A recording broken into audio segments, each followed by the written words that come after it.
Today we are going to see the concept control structure in Python. So, control structure அப்படின்னா என்ன? Control structure is used. Control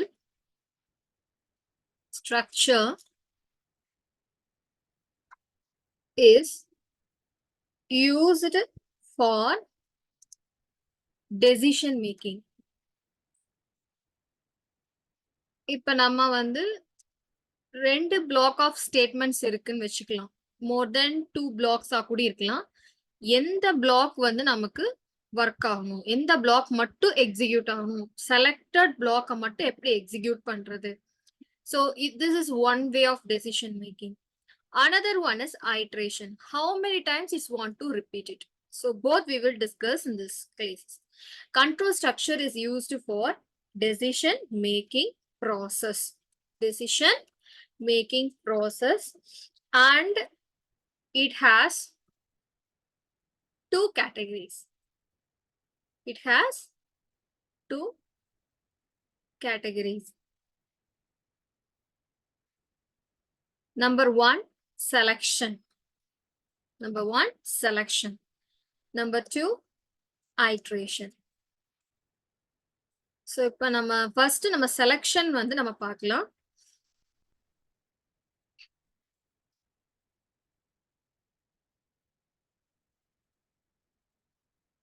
Selection அப்படிங்கிறது என்ன பண்ணும் அப்படின்னா, it analyzes variable.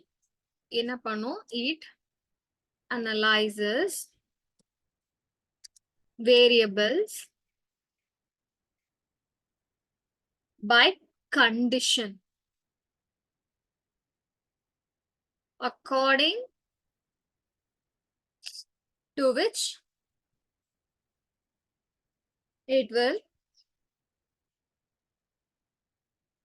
continue the selected block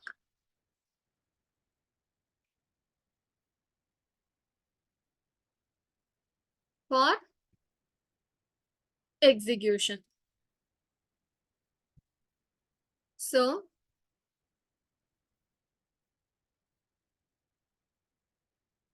control structureங்கிறது decision making processக்காக use பண்றது.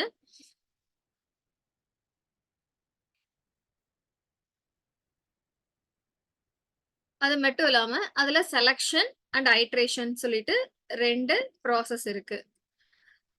இதுல வந்து 2 கேட்டகரிஸ் இருக்கு. அதுல ஃபர்ஸ்ட் நம்ம வந்து செலக்ஷனை பார்க்குறோம். செலக்ஷன்ங்கிறது எதுக்காக யூஸ் பண்றோம் அப்படின்னா, உதாரணமா ஒரு வேரியபிள் நம்ம எடுத்துக்கிறோம். வேரியபிள்னா என்னன்னு தெரியும்? It is a container. Hold a value. Variable is nothing but it is a container, hold a value. The value ஒரு கண்டிஷனை வச்சு நம்ம செக் பண்றோம். கண்டிஷன் சாட்டிஸ்ஃபை ஆச்சுன்னா நமக்கு பூலியன் வேல்யூ ரிட்டர்ன் பண்ணும். பூலியன் வேல்யூனா என்ன? ட்ரூ ஆர் ஃபால்ஸ், ரெண்டுல ஏதாவது ஒரு வேல்யூ வரும். ட்ரூனா ஒரு சர்டைன் பிளாக்கும், ஃபால்ஸ் அப்படின்னா இன்னொரு சர்டைன் பிளாக்கும் எக்ஸிக்யூட் பண்ற மாதிரி கொண்டு போகும். ஸோ இதுதான் நம்ம வந்து selection. Nothing but if condition தான், வேற ஒண்ணுமே இல்லை. If condition. இப்ப நம்ம ப்ரோக்ராம்குள்ள போலாம். ஸோ இட்ஸ் நத்திங் பட் இப்போ வந்து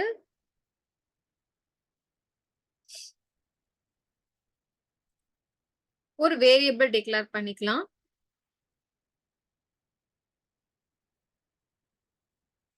வேரியபிள் equal to -1. ஸோ நம்ம இந்த ஸ்டேட்மெண்ட் என்ன?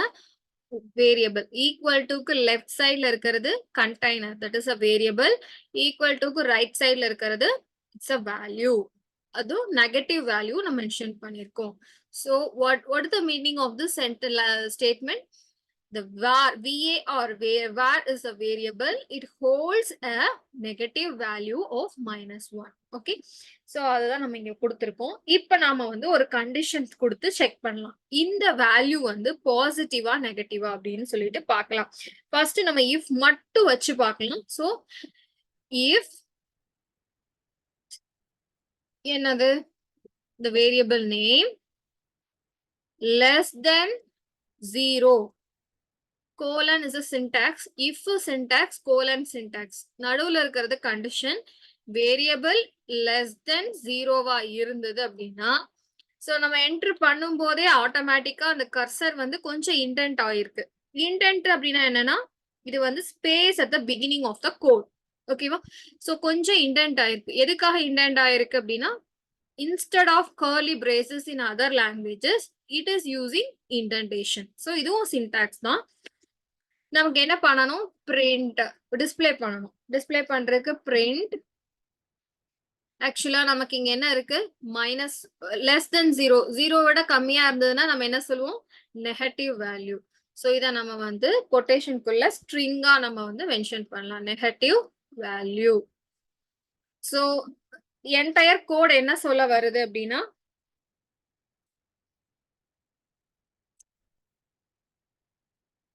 நம்ம இங்க கூடி நம்ம அந்த வேரியபிள பிரிண்ட் பண்ணலாம். சோ எப்படி பிரிண்ட் பண்றோம்? கமா யூஸ் பண்ணி செப்பரேட் பண்ணிட்டு வித்தவுட் கொட்டேஷன்ல நம்ம என்ன பண்ணணும்? அந்த வேரியபிள் நேம் மென்ஷன் பண்ணணும். ஓகேவா? சோ இதான் வந்து நமக்கு சின்டாக்ஸ். ட்ரை பண்ணலாம்.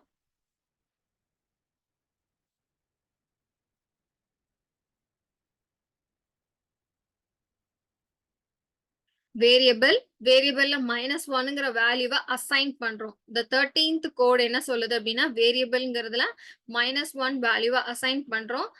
இஃப் கண்டிஷன் இந்த வேரியபிள்க்கு இருக்கக்கூடிய வேல்யூ லெஸ் தென் 0வா இருந்தது அப்படின்னா எனக்கு இந்த ஸ்டேட்மெண்ட்டை எக்ஸிக்யூட் பண்ணு. என்ன ஸ்டேட்மெண்ட்? Negative value. என்னது அந்த வேல்யூங்கிறத அந்த வேரியபிள் அந்த கண்டெய்னரை நம்ம டிஸ்பிளே பண்றோம். ஓகேவா?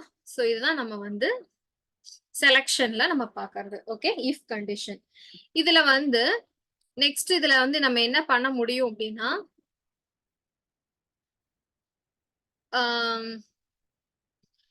சிங்கிள் லைன்ல நம்ம வந்து கண்டிஷனை கொடுக்கலாம்.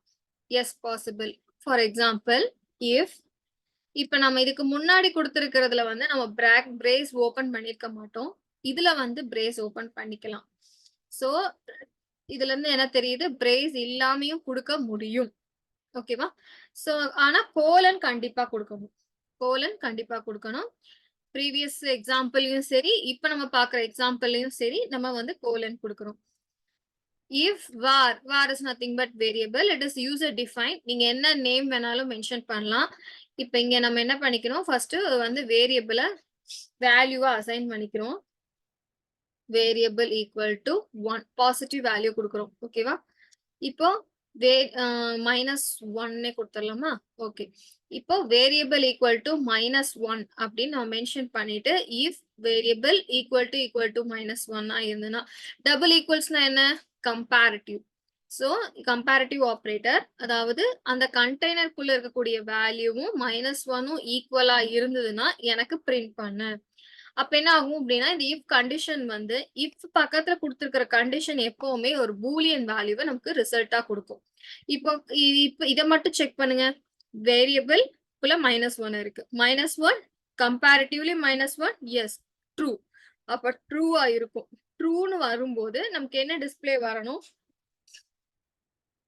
அந்த வேல்யூவை டிஸ்பிளே பண்ணிக்கலாம். இல்ல அந்த வேல்யூவை டிஸ்பிளே பண்ணலாம். வேல்யூவை டிஸ்பிளே பண்ணணும் அப்படின்னா VAR மட்டும் கொடுத்துக்கலாம். சோ இது என்ன பண்ணிட்டோம்? சிங்கிள் ஸ்டேட்மெண்ட்லயே நம்ம வந்து கண்டிஷனோட அந்த பிரிண்ட் ஸ்டேட்மெண்ட்டையுமே கொடுத்துட்டோம். It is possible. இதை நம்ம செக் பண்ணி பார்க்கலாமா?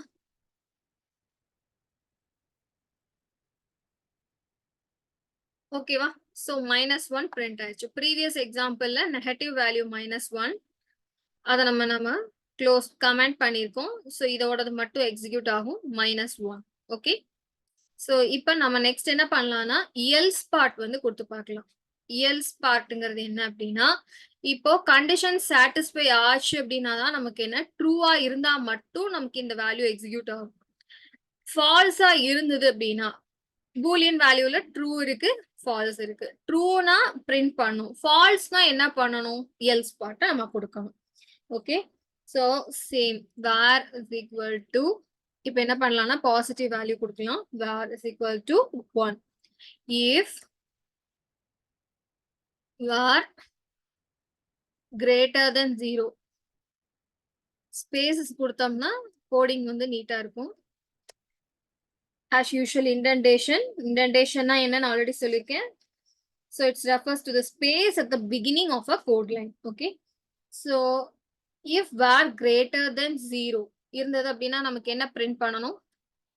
Print பாசிட்டிவா நெகட்டிவா? Positive value. கிரேட்டர்னாலே அப்ப என்ன பாசிட்டிவ் வேல்யூ. Positive value. ஒருவேளை நமக்கு இந்த வேரியபிள்குள்ள வேற வேல்யூ இருக்கு அப்படின்னா -1 இருந்தது அப்படின்னா எல்ஸ் எது எல்ஸுக்கும் நம்ம கோலன் வைக்கணும். பிரிண்ட்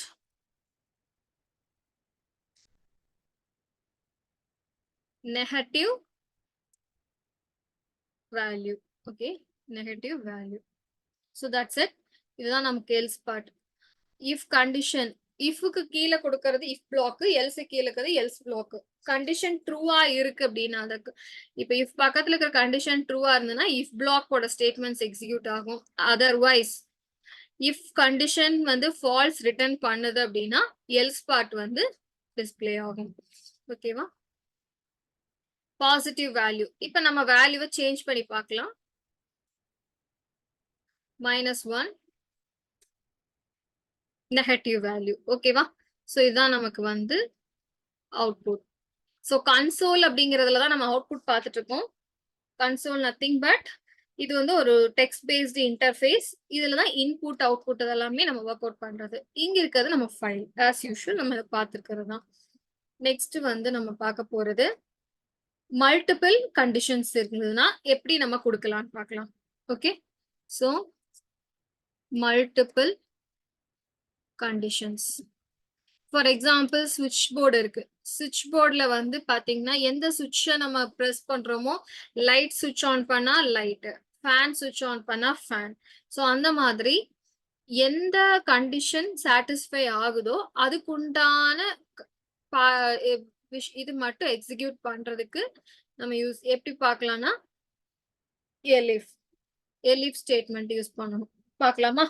ஸோ இப்போ நான் ஸ்கோர் இருக்குன்னு வச்சுக்கலாம். ஃபார் எக்ஸாம்பிள் ஸ்கோர் வந்து கிரேட்டர் தென் 90னா ஒரு condition, greater than or equal to 85னா ஒரு கண்டிஷன். அந்த மாதிரி நம்ம வந்து ஒன்று ரிசல்ட்டை நம்ம வந்து செக் பண்ணணும் அப்படின்னா எப்படி பண்ணலாம்னு பார்க்கலாம். So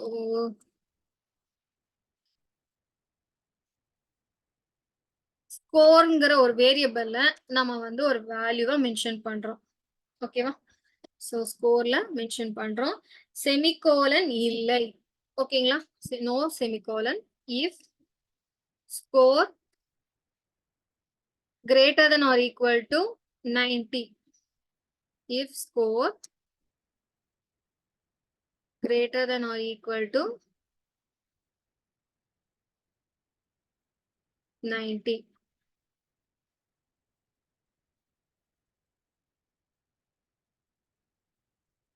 Print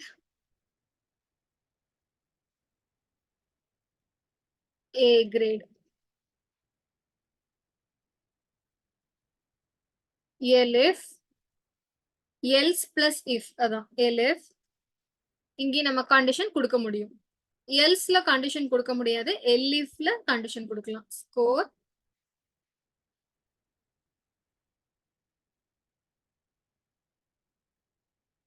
greater than or equal to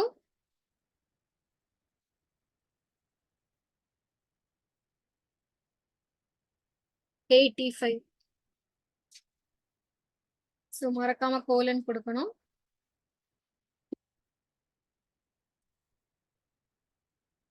print B grade.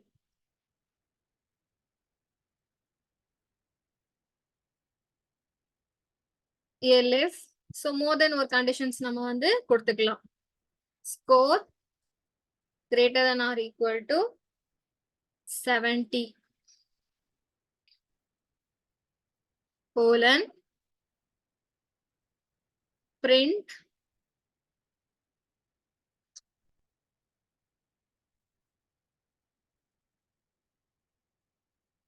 C grade.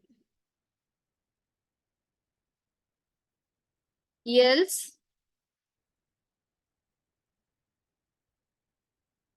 colon கொடுக்கணும்.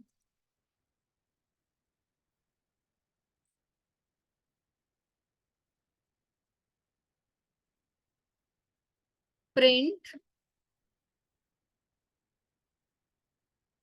degrade.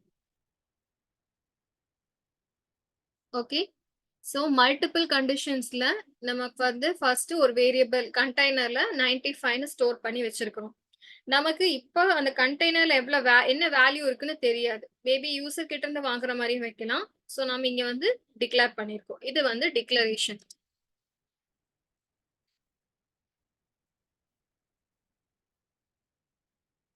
ஸோ நெக்ஸ்ட் என்ன பண்ணிருக்கோம்னா கண்டிஷன்ஸ் வச்சு நம்ம கிரேட கேட்டகரைஸ் பண்ணிருக்கோம்.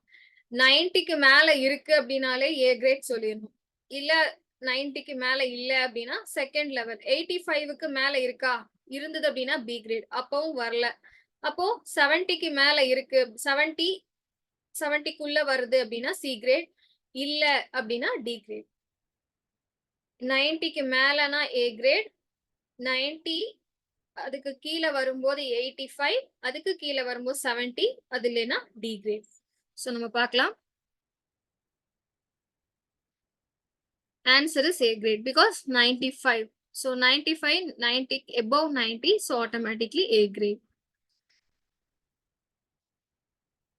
So நம்ம இந்த கிளாஸ்ல நம்ம என்ன பார்த்திருக்கோம் அப்படின்னு பார்க்கலாம். Control structures, 2 categories. Control structure is used for decision making process. And it has 2 categories. One is selection, second one is iteration. Selection part தான் நம்ம இந்த கிளாஸ்ல பார்க்கிறோம். Selection எதுக்குன்னா it analyzes variables by condition according to which it will continue the selected block for execution.